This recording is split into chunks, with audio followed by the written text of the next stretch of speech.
Assalamualaikum warahmatullahi wabarakatuh. Shalom, Om Swastiastu, Namo Buddhaya, dan salam kebajikan. Perkenalkan di sini saya Salsar Nusa Putri dengan NIM 2109, 1020, 1029. Di sini saya akan mempresentasikan hasil tugas UTS Perencanaan Pembangunan kelas B1. Jadi pada UTS kali ini terdapat kasus food state yang lagi maraknya beredar.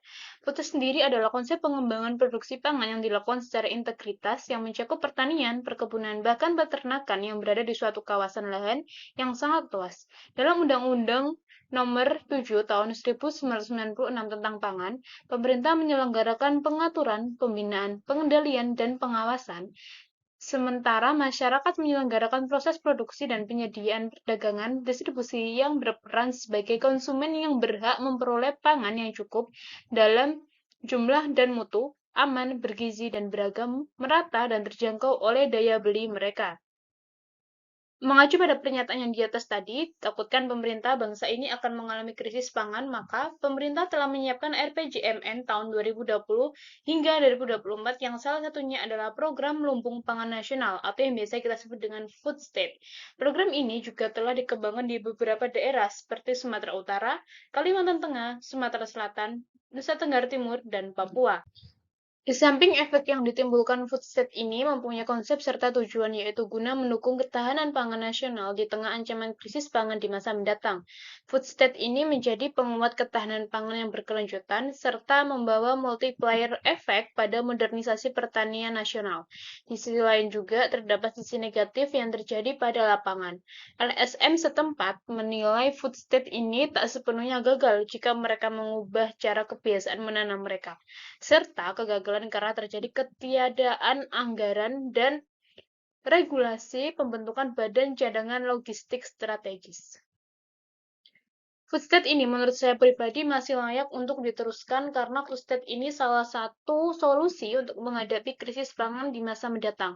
Food state ini pula menjadi instrumen kebijakan pemerintah dalam rangka penguatan ketahanan pangan berkelanjutan serta membawa multiplier efek pada modernisasi pertanian nasional.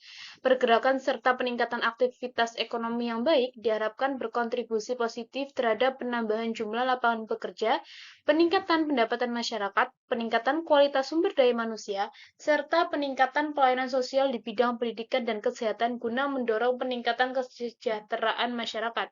Untuk menghindari masalah di kemudian hari, pemerintah setempat dapat melakukan sosialisasi kepada para petani yang nantinya terlibat dalam food state ini.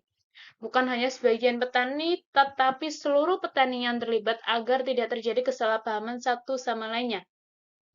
Bagaimanapun juga, dalam hal ini, para petani yang memegang seluruh rangkaian proses dimulai dari menanam hingga memanen segala kebutuhan masyarakat.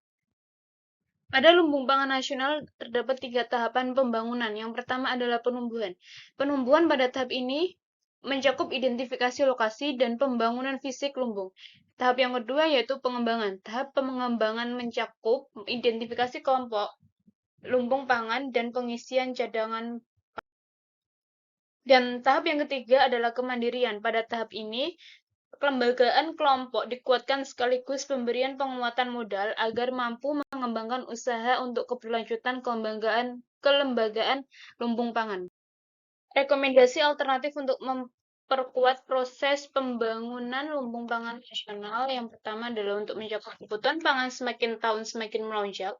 Pemerintah dapat melakukan penambahan jaringan irigasi agar dapat mengairi sawah yang memiliki beberapa hektar tersebut.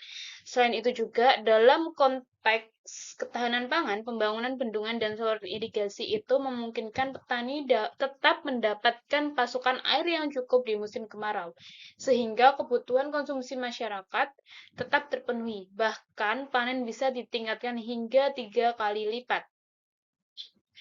Selain pembangunan infrastruktur, upaya meningkatkan ketahanan pangan juga dilakukan dengan modernisasi irigasi yang saat ini masih terus disosialisasikan kepada para petani.